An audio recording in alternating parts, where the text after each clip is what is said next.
What's going on, guys? Welcome back to another War Thunder video. So we're taking out the British Sea Fury Mark 11. The Sea Fury was added to War Thunder back in April as part of the 1.49 patch. And at the time, I didn't have this thing spaded, so no videos came out before I took my 1 month off of War Thunder videos. And so we're finally getting to it. Finally. It's a long time coming. It's frankly about damn time that I got around to this plane. It's one of those planes that's been requested for a very long time. This was one of those planes that's been at the top of the request list for quite some time. This, along with the Horton 229 and the Hawker Hunter. The Horton was added some time ago, of course. This was just added in 1.49, and we just got word today, from Gaijin, that the Hawker Hunter is going to be added in the next patch, which I believe would be 1.53. So with the Hawker Hunter coming in the next patch, it's got me wondering what the hell else are we going to see, not just in this next patch, but in future patches, because we've gotten so many of the common planes added to the game. How many oddballs are we going to get? Those ones that very few people have heard of. How many more paper planes are we going to get? Planes that existed only on an engineer's drawings and never actually got produced or saw combat or anything like that. Also, part of today's announcement was the Yak 9B, which is, it really makes you wonder how many other Yaks are we going to get. The Yak 9B is actually an interesting plane because it's got the armament of a Yak 9, but it has an interesting way of dropping bombs. It's a really interesting plane. I'll be sure to put a link to the official announcement in the video description below, so you can take a look at all the photos and get the information directly from the developer and Gaijin. Let's get back to the Sea Fury. This thing, it's beautiful. Honestly, this is one of the most beautiful looking aircraft in the game, in my opinion. And I know some people might be a little surprised by the fact that this thing has invasion stripes, which generally weren't flown by British planes. Typically, it's American planes that had the invasion stripes. This was added because of a rather unfortunate incident.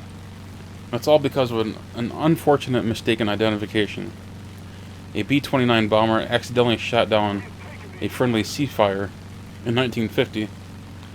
So after that little incident, they decided to put invasion stripes on a lot of Commonwealth aircraft. So not only did the stripes make it easily identifiable as an Allied aircraft, but if you ask me, it looks pretty damn good.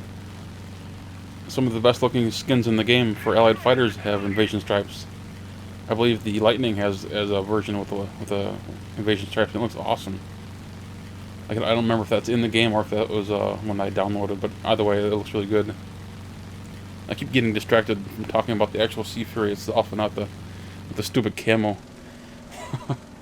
The performance of the plane in War Thunder it's a little lackluster compared to what people say that the real thing flight is.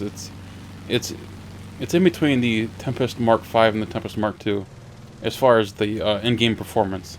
It's right in between the two. At battle rating 5.7, this thing, it's an interesting battle rating because it's going to see jets, and it makes sense though that it will see jets. It did see jets in actual combat in real life.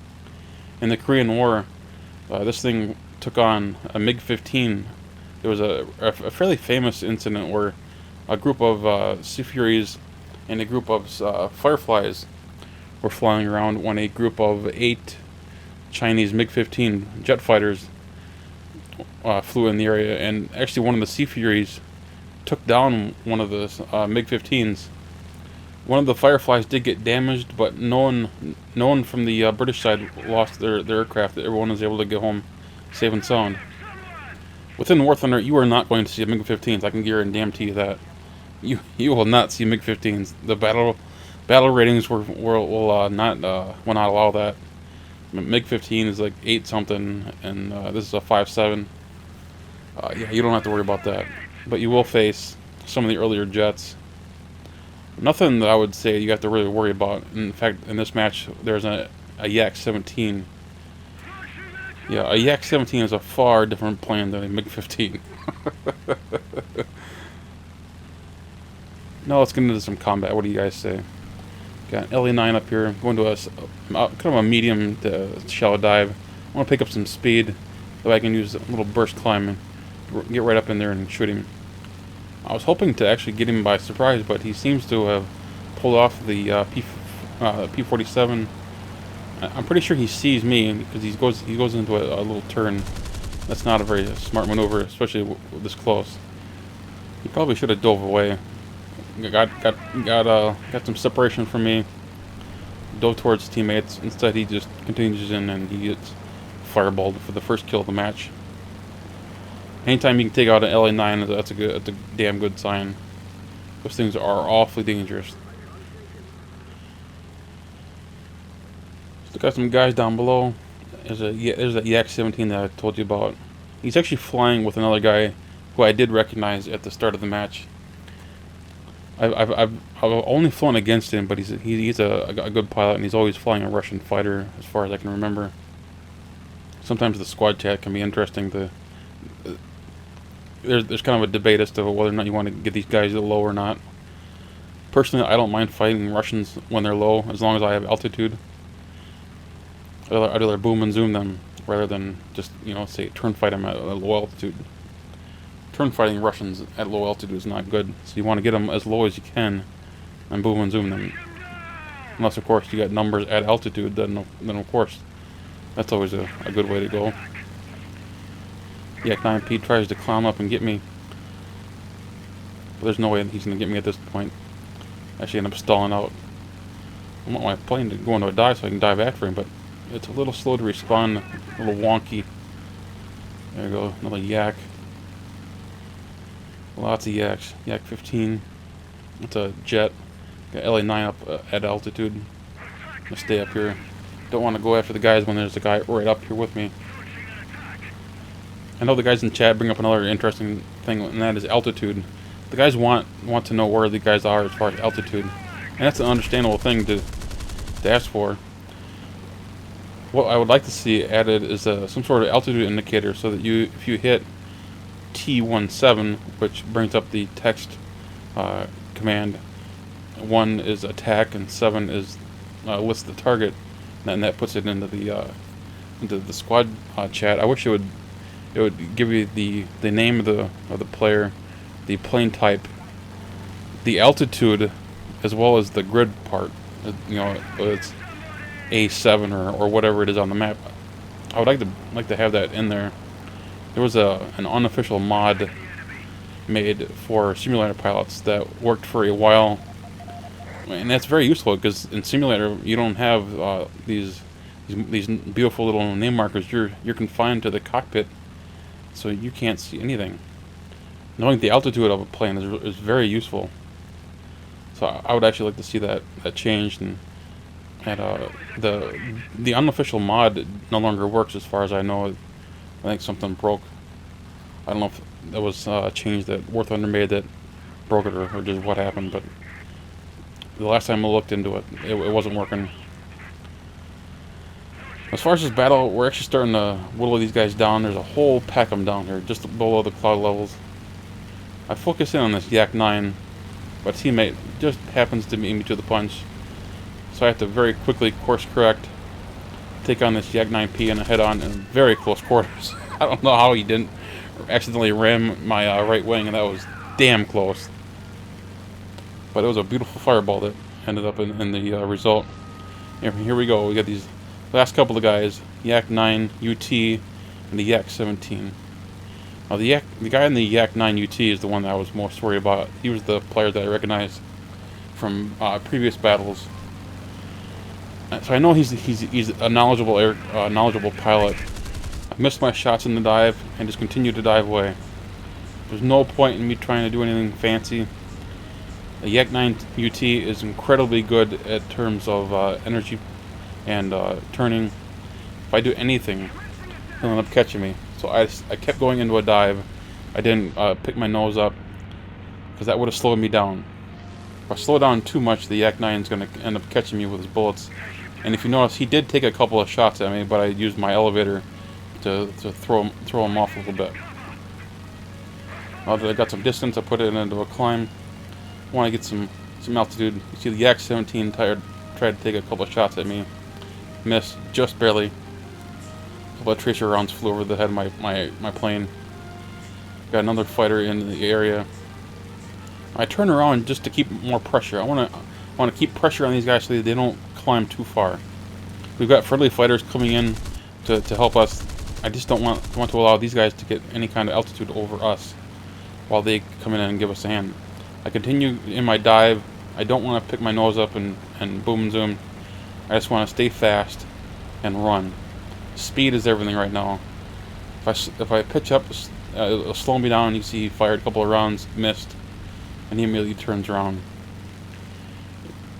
Speed is so damn important. And the Yak-9 it's incredible at turning as well as its energy retention. They're a fascinating airplane. Missed the Yak-17. I'll get one little hit, but it's nothing critical. Yak-9 comes in. Went to a little bit of a dive, try to get him. Get one hit, and it was just enough to cause him problems, and he goes into the drink.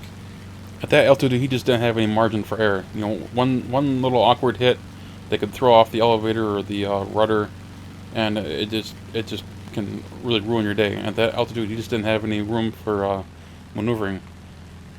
Now I'm in the interesting situation as to what to do. Got a Yak-17 jet on my ass, and I've got a couple of guys. I've got a couple of friendlies behind him, chasing after him. A Spitfire and a P-47M. The Yak-17 is fast and quite maneuverable. It's not going to outmaneuver the Spitfire, but in my recent experiences, Spitfire pilots can't fly their plane without ripping its wings, so I'm going to leave it up to the P-47M to get the kill.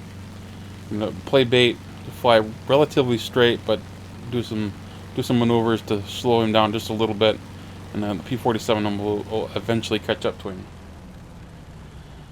With my engine burning, I slow it down, let the engine cool off. P-47 finally finishes him off, and just in the nick of time, because that thing was awfully close to killing me. The Yak-17 was closing in awfully quickly in that turn. With 4 minutes of fuel and no flaps, I decided to take it on back to the base and do a little repair and get some more fuel. But by the time I got back there, the match had ended. The P-47M, which took out the Yak-17, finished off the last remaining player, and there was a ground attacking IL-10. Overall, I'm reasonably happy with the Sea Fury current flight model. It's not perfect by any means. It doesn't hold up to where the plane did historically in real life, but it's actually a pretty good plane once you get past that stock state. The plane definitely suffers from stock syndrome, which refers to when you first purchase this plane, it comes completely stock, no upgrades or anything, and it's a real bear to do anything with. There are only a couple of planes that I've ever been impressed with when they were in their stock state, and this is not one of them. If you're flying this in realistic, I would recommend taking a little bit more fuel. The minimum amount is 20 minutes, and I would say go to the next amount, which I believe is 30. 20, it just goes by so quickly. As far as how to fly it, I would say use it as an energy fighter and as a boom and zoomer. It's not great in the boom and zoom because it's a fairly lightweight plane, but at 5.7 BR, this is the best boom and zoomer Britain has right now. One of the things I think a lot of people will like about this plane is its ability to cool its engine. With that Yak-17 on my tail, I had to whip the engine a fairly long time because I wanted to stay just ahead of its guns. And I whipped the engine just about as long as I could possibly whip it before it obviously fried itself. I was still able to cool the engine just in time before the engine countdown timer expired. And I tend to think a lot of people fly their airplanes similar to this. They whip it as just about as long as the situation will allow. The fact that the radiator works as well as it does, I think it's going to make this plane a favorite among a lot of people, even though you don't hear about it being talked about so much right at this particular moment, because there was a lot of negativity that came out about this plane because it wasn't performing up to where the actual Sea Fury did in real life. I think the flight model and the battle rating are almost tuned perfectly. It's almost like they were made for each other. It's almost like they made this flight model for 5.7 BR in mind. As crazy as that may sound, it actually makes me wonder what this plane would get for a battle rating if it got a flight model that was representative of where the plane flew in real life. 6.3 is where the Tempest Mark II is, and supposedly this was as good, if not better, than the Tempest Mark II, in part due to the reduced weight of the plane. Whether or not we'll ever actually see that flight model it's up for debate. The developer doesn't seem to agree with some of the comments from the community as far as what the engine should be performing at, and until there's some sort of reconciliation there, I don't see this ever getting resolved. But you know what? Who knows? Anything can happen. I'm certainly not gonna give up on this. I still intend to fly the Sea Fury as it is, and I would definitely encourage other people to give it a try. It's a really nice plane. And yeah, we got too much speed. I have to take off. Got to abort that landing. And I'll just go ahead and fast forward right to the credits.